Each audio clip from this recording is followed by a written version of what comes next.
అత్యాధునిక labs, international collaborations, advanced placements. మీ dream career ని రీచ్ అవ్వడానికి మీ best choice Godavari Global University. So where there is hard work, which means there is no passion. There's no passion. Where there's passion, you don't need to do hard work. You won't feel the hardness of the work. That sums it up actually. Yes. ఈ మొత్తం scheme లో విధి, destiny మీ control లేని factors గురించి ఏమన్నా చెప్తారా? ఇప్పుడు ఇది పాయింట్. ఇందాక నేను చెప్పినట్టు మనకి లిమిటెడ్ కెపాసిటీ ఉంది. లిమిటెడ్ కెపాసిటీ ఉన్నప్పుడు నేచర్ ఉంది, వేరే ఫోర్సెస్ ఉంటాయి, వేరే సిచ్యువేషన్స్ ఉంటాయి which you might not force in it. మీరు ఆబ్జెక్టివ్ కోసం మీరు చేస్తున్న ఒక ఎక్సర్సైజ్ ఏదైతే ఉందో దాన్ని ఆపేస్తుంది. ఉదాహరణ కూడా చెప్తాను. ఇప్పుడు ఒక పాము ఉంది, పాము కరుస్తుంది, లేకపోతే మీరు బయటికి వెళ్ళాలనుకున్నారు, I just want to go and see something, ఒక మంచి లొకేషన్, అది వర్షం వస్తుంది, నేను బయటికి వెళ్ళడానికి వీల్లేదు. ఓ షిట్ అమ్మ, వర్షం వచ్చేసింది, ఇప్పుడు ఏం చేయాలి, మొత్తం అంతా వేస్ట్ అయిపోయింది జర్నీ అంతా అని ఆలోచన ఒక పద్ధతి. వర్షంలో ఎలా ఉంటుందో చూద్దాం అని వెళ్ళి తడుచుకుంటూ వెళ్ళిపోవడం ఒక డెసిషన్. మూడోది, ఓకే అవ్వలేదు అని ఇంకా దాన్ని షట్ ఆఫ్ చేసేసి మైండ్లో ఇప్పుడు నెక్స్ట్ ఏంటి, ఇది ఆల్రెడీ ఫెయిల్ అయింది కాబట్టి నెక్స్ట్ ఏంటిని ఇమీడియట్గా ఆలోచన స్టార్ట్ చేయడం మూడో పద్ధతి.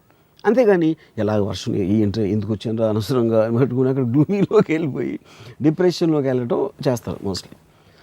It's all about a decision. Eventually everything is only about a decision. And ఆ డెసిషన్ మీద మీకు ఒక డెస్టినీ అనేది మీ కంట్రోల్లో లేదు. By definition destiny you can't control, luck you can't control. అప్పుడు అది మీ డెసిషన్కి ఆపోజిట్గా వచ్చి మీరు అనుకున్నది చేయని మీరు ఇంకో డెసిషన్ తీసుకోవాలి. అంతే తప్ప దాన్ని చూసుకుని వర్షం వచ్చావు, అదొక డెసిషన్, అది డెసిషన్ చేసింది. గుండెపోటు తెచ్చుకోకూడదు, నేను వర్షంలో తడుస్తా, అదొక డెసిషన్. లేకపోతే మానేసి వేరే పని చూసుకోండి, అదొక డెసిషన్. ఏమిటో మనకి లైఫ్లో మామూలుగా ఒక లైఫ్కి ఒక గ్లోరియస్ ఆరా ఇవ్వాలంటే ఒక విధమైన గ్లోరిఫైయింగ్ దీస్ థింగ్స్ అలవాటు అయిపోయింది కల్చరలీ, ఎస్పెషల్లీ మన ఇండియాలో, all over the world actually. అంటే ఎలా అంటే చిన్నప్పుడు చాలా అతనికి ఇంట్లో లైట్ కూడా లేకపోతే బయట ల్యాంప్, స్ట్రీట్ ల్యాంప్ కింద కూర్చుని చదువుకున్నాడు అని చెప్పుకోవడం అలవాటు. అలా వి లైక్ గ్లోరియస్ స్టోరీస్. ఈ కష్టపడ్డం అనే ఆస్పెక్ట్ తీసేస్తే ఈజీగా వచ్చింది వాడికి ఏంటి. ఇక్కడ ఒక చిన్న డిఫరెన్స్ ఉంది. This is actually I like this example a lot. ఎందుకంటే కష్టపడటం నేను చెయ్యాలి, కానీ నేను చేయటం ఇష్టం లేదు కాబట్టి నేను రకరకాల ఏమంటారు ఎక్స్క్యూజెస్ తీసుకుంటాను. అరే కరెంట్ లేదు ఇంట్లో, లేకపోతే మా ఇంట్లో ఏదో ఉంది, ఇలాంటి ఎక్స్క్యూజెస్ తీసుకుంటానికి వాడికి ఏమీ లేకుండా కూడా చదివేది తెలుసా. ఆ ఎక్స్క్యూజెస్ మీరు ఇవ్వకుండా చేయటానికి వచ్చిన ఎగ్జాంపుల్స్ ఇవన్నీ, which I think are very positive way. ఇప్పుడు ఇంట్లో దీపం లేదు కాబట్టి స్ట్రీట్ ల్యాంప్ కింద కూడా చదవచ్చు అనేది ఒక point, which means you can't take an excuse like that. ఇప్పుడు నా ఫ్రెండ్ ఒకడు రమణాను కాలేజీలో, ఆడు ఎగ్జామ్స్ వస్తున్నాయి, ఆడేం చేసేవాడంటే మొత్తం అది ఆ పర్టికులర్ సబ్జెక్ట్కి సంబంధించిన టెక్స్ట్ బుక్ లిస్ట్ రాసుకున్నాడు. ఈ ఆథరు ఆ ఆథరు ఇది అని. దాంట్లో ఆడికి ఒక 10 అనుకుంటే ఒక 7-8 దొరికాయి. ఆ 7-8 తీసుకొచ్చాడు, ఇంకా అది దొరకలేదు, హాల్వే దొరకలేదు అంటాడు, లేకపోతే అది అంటాడు. అది హాల్వే లేదని, అది చదువుకోవడం స్టార్ట్ హాల్వే ఉంటా అంటే ఇప్పుడు ఏంటి, ఆ హాల్వే బుక్ ఒక్కటి లేదు కాబట్టి ఇది ఇప్పుడు ఆడి మైండ్లో చదువు తప్పించుకోవచ్చు. వాటన్నిటిని అవాయిడ్ చేయడానికి, చదవటం అవాయిడ్ చేయడానికి 10 బుక్కులు ఉన్న 1-2 బుక్కులు లేనందుకు వాడు పోస్ట్పోన్ చేస్తూ ఉండేది అనమాట. అంటే అప్పుడు ఏంటి, ఈ చదవడం ఇష్టం లేదు కాబట్టి ఆ హాల్వే బుక్ ఎక్కడ దొరుకుతుందని బయలుదేరాడు అడ్వెంచర్కి, ఆడి దగ్గర అడగటానికి. ఎందుకు, ఆడి మనసులో ఆడు ఇంకా పని చేస్తున్నాడు, ఆడి ఫీలింగ్ దానికోసం. ఊరికనే కూర్చుంటే చదవట్లేదని గిల్ట్ వస్తుంది, కానీ చదవటం ఇష్టం లేదు. అంటే అక్కడ న్యాచురలీ. బట్ సపోజ్ మీరు లొకేషన్ చూడడానికి వెళ్ళాలి, వర్షం వచ్చింది, గొడుగు పట్టుకునే అంటే. కానీ ఇది అంటే ఇప్పుడు నేను చెప్పిన example slightly separate topic, but అది కూడా ఇంట్రెస్టింగ్ ఎలిమెంట్. ఎందుకు ఇంట్రెస్టింగ్ అంటే నాకు ఇది ఎక్కడి నుంచి వస్తుంది, వాడు గిల్టీ ఫీల్ అవుతున్నాడు. అరే బాగా చదవాలి, చదివితే నువ్వు పాస్ అవుతావు అని ఆడికి బర్డెన్ ఆడి మీద ఉంది, కానీ చదవటం ఇష్టం లేదు. అప్పుడు మీకేంటి, ఇలాంటి ఎక్స్క్యూజెస్ చెప్పుకుంటాం. ఇలా ఎక్స్క్యూజెస్ చెప్పేవాళ్ళకి అది చాలా పాజిటివ్ కైండ్ ఆఫ్ ఎగ్జాంపుల్స్. నాకు అది ఫలానా ఆయన స్ట్రీట్ ల్యాంప్ కింద చదివాడు, ఇంకోటి ఎవడో అక్కడ చేసాడు. ఇప్పుడు ఎవరైనా ఎక్సర్సైజ్ అప్పుడు నాకు దగ్గర జిమ్ లేదు అని అంటే ఆవిడ చెప్పాడు, ఆడు బకెట్లో వాటర్ వేసి ఆడు బైసెప్స్ చేస్తున్నాడు కాలేజ్లో ఒకడు. ఇప్పుడు ఆ బకెట్లో వాటర్ వేసి ఆ నీళ్ళతోటి దాన్ని వెయిట్ ఆల్టర్ ఆడు చేస్తున్నప్పుడు మీకు జిమ్ లేదు అని ఎక్సర్సైజ్ మానేయాల్సిన అవసరం లేదు. అలాగా this always N option open if you have the will. నీకు పట్టుదల ఉంటే నీకు మనసు ఉంటే పరికరాలు మార్గం కరెక్ట్ మనసు ఉంటే మార్గం ఉంటుంది అనేది దాని నుంచి వచ్చిన ఎగ్జాంపుల్స్ అన్ని. ఇవన్నీ Yeah. కాబట్టి కానీ అది కష్టపడడం కింద రాదు. అది రాదు. అక్కడ కూడా మనసే కావాలి. కరెక్ట్. ఫస్ట్ ఆఫ్ ఆల్ వీధి ల్యాంప్ కింద కూర్చుని చదువుతున్నాడంటే అది చదివే దాంట్లో ఇంట్రెస్ట్ ఉండి చదువుతాడు. కానీ అరే అమ్మ చదవాలి కదరా, ఇక్కడ లేదు కదా, అక్కడ వెళ్ళి వీధి ల్యాంప్ కనిపెట్టిందే దాని గురించి ఉంటుంది. అలాగే but what your saying is that అతను ఉన్న స్థితికి ఉండాలనుకుంటున్న స్థితికి గ్యాప్ లేదు కాబట్టి వీధి ల్యాంప్ కింద అయినా సరే చచ్చినట్టు నేను అమ్మ వాళ్ళు చెప్పారని చదువుతున్నాడు, ఆయనే చదువుతున్నాడు. But he has accepted and totally embrace his situation. A person అయితే అలాంటి పని చేస్తాడో అతను ప్యాషన్తోనే చేస్తాడు. లేకపోతే ప్యాషన్ లేనప్పుడు కరెంట్ పోయిందంటే గంతులేస్తాడు. అంతే కదా. ఇప్పుడు చాలాసార్లు మనం చిన్నప్పుడు ఎవరో అంటే ఇప్పుడు ఎవరైనా ఒక పెద్దవాళ్ళు చచ్చిపోతే హాలిడే ఇస్తే మేము అందరం చాలా హ్యాపీగా ఫీల్ అవ్వడం. ఎందుకంటే హాలిడే, ఆయన చచ్చిపోయాడు కాదు. గవర్నమెంట్ ఉద్దేశం ఏముంటుంది, ఆయన చచ్చిపోయారు కాబట్టి అందరూ చాలా విషాదంలో ఉంటారు ప్రజలందరూ. అందుకని వాళ్ళని ఈ టైంలో స్కూల్లో చదువుకోమంటాం కరెక్ట్ కాదు, వాళ్ళు ఎమోషనల్గా డిస్టర్బ్ అయి ఉన్నప్పుడు అనేది గవర్నమెంట్ ఉద్దేశం. ఇది ఒరిజినల్గా హాలిడే అనేది దాని ఆ కాన్సెప్ట్లో ఇచ్చారు. ఇక ఏమేమి సినిమాలకు వెళ్ళచ్చు ఆడుకోవచ్చు అనేది మా ఫీలింగ్ అది. Okay, so which means you're constantly anything. ఒక హాలిడే అనేది చిల్డ్రన్ ఎంజాయ్ చేస్తున్నారంటే దాని అర్థం స్కూల్ డేని వాళ్ళు హేట్ చేస్తున్నారు. హేటింగ్ అప్పుడు వాళ్ళకి వర్క్, అబ్బా ఇల్లు మళ్ళీ కష్టపడి కూర్చోవాలి, వినాలి, రాసుకోవాలి అనేది ఒక చాలా కష్టపడిపోయిన ఫీలింగ్ వచ్చేస్తుంది వాళ్ళకి. ఆ థాట్ని కిల్ చేయటం అనేది parents responsibility, education institutions responsibility. They should make everything into very appealing, entertaining and pleasurable.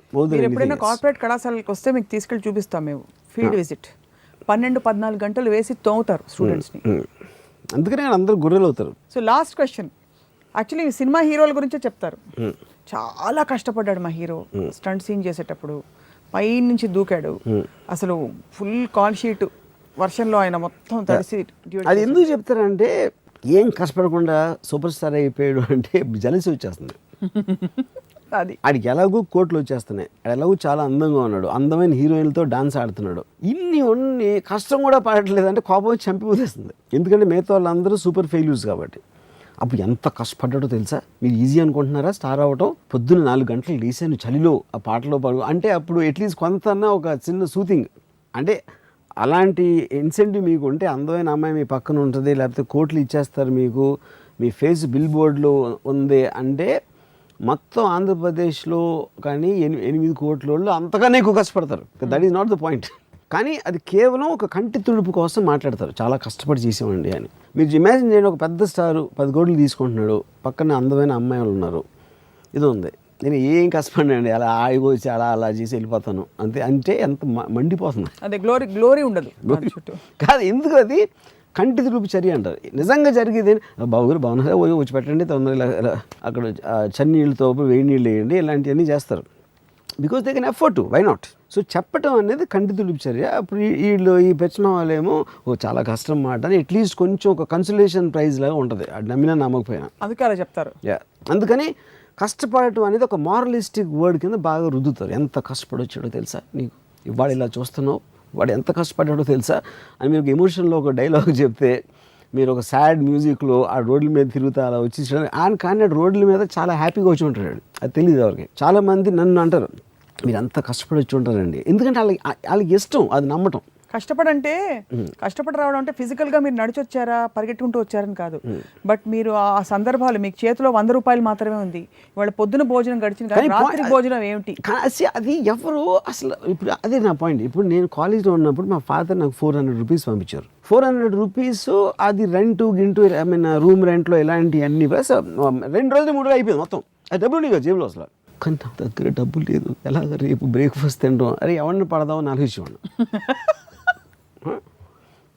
Tooth paste కొనడానికి డబ్బులు లేకపోతే ఫారూక్ దంతమంజన్ టూత్ పౌడర్ వాడేవాడు నేను. ఎందుకు? అది టూత్ పేస్ట్ కొనడానికి డబ్బులు లేవు, టూత్ పేస్ట్ కొనడానికి కూడా డబ్బు ఉండేది. అది కాదు, అరే అమ్మాయి అంటే ఈ టూత్ పేస్టు వీటన్నిటికీ మెజర్ చేసి ఇచ్చిన డబ్బు సినిమాలకి బీర్ తాగడానికి వాడేసి మిగతా రోజుల్లో ఎవడన్నా జేబులు కొట్టి ఎవడి మీద అన్నా పడి ఆడితో సినిమా టికెట్ కొనిపించడానికి కాల్గేట్ టూత్ పేస్ట్ ఫారూక్ దంతమంజన్ అంటే I'm making a choice. How to toothpaste తోటి నేను పళ్ళు తోముకోవాలా, దంతమంజన్ పౌడర్ సరిపోతుందా? మీరు ఇప్పుడు అర్థమైంది. సో ఆలోచిస్తూ ఆ డెసిషన్ నేను తీసుకుంటున్నాను, అంతేగాని మీరు కూర్చుని బాధపడి. సో బస్సులో వెళ్ళి ఉన్నాను ఏది బాంబేకి వీడియో క్యాసెట్లు కొనడానికి. బస్సులో 14 గంటలు వెళ్ళి బాంబే రోడ్లలో అక్కడ తిరిగి అక్కడ నడుచుకుంటూ వెళ్ళి ఫలానా వీడియో లైబ్రరీలో క్యాసెట్లు తీసుకుని ఇలా వచ్చేవాడిని అని నేను చెప్పచ్చు. కానీ నాకు బాంబే వెళ్ళటం విపరీతమైన ఇష్టం. ఎందుకంటే ఉట్టి బాంబేలోనే అమ్మాయిలు మినీ స్కర్ట్లు ఉండేవారు. అంటే హైదరాబాద్తో కంపేర్ చేస్తే ఆ టైంలో కొంచెం మంచి టైట్ డెనిమ్ ప్యాంట్స్ అట్లా కొంచెం సెక్సీ అవుట్ఫిట్స్ ఉండేవారు అనమాట. అప్పుడు నేను బస్ స్టాండ్లో దిగి ఈ ఫలానా గ్రాండ్ రోడ్ అనే చోటకి నడిచి వెళ్ళాను అమ్మాయిలు చూడటానికి. I use to enjoy. అలే కానీ మరి అంటే సో ఇప్పుడు అది తీసేస్తే 7 కిలోమీటర్లు నడిచి వెళ్ళేవాడిని అని నేను చెప్తాను కదా. కానీ I enjoyed that a lot. So నేను 400 రూపాయలు మా ఫాదర్ పంపినప్పుడు కానీ, ఫారూక్ దంతమంజన్ టూత్ పౌడర్తో పెళ్ళు తోముకున్నప్పుడు కానీ, బ్రేక్ఫాస్ట్కి డబ్బులు లేనప్పుడు కానీ ఎప్పుడు కూడా అసలు నేను ఎంజాయ్ చేయకూడదు లేను అసలు. కానీ నాకు ఒకటే అర్థం అదేంటి అప్పుడు మీ మెంటల్ స్టేట్ బట్టి ఉంటుంది. దట్ ఈస్ అది అప్పుడు కూడా అలాగే ఫీల్ అయ్యారా? ఇప్పుడు అలా నేను కాన్షియస్ గా ఉన్నప్పటి నుంచి ఇప్పటి వరకు నేను కష్టపడటం అనేది ఎరగను అసలు. కానీ నాకు ఒకటి అర్థం కాదు, మీరు కొంచెం కూడా దుఃఖం ఫీల్ అవ్వకుండా ఈ సంతోషం సంతోషం సంతోషం అంటే బోర్ కొట్టదా? ఎందుకంటే ఇప్పుడు మీరు అడిగింది గుడ్ క్వశ్చన్. ఓన్లీ డిఫరెన్స్ ఏంటంటే మీకు డిగ్రీ ఆఫ్ డిఫరెన్స్ లేనప్పుడు అసలు దాని ఫీలింగ్కి మీనింగ్ లేదు. కానీ మీకు అర్థమైంది ఏంటంటే సంతోషం ఇంకా సంతోషం ఇంకా సంతోషం చాలా అది sir. That is where the difference ma'am.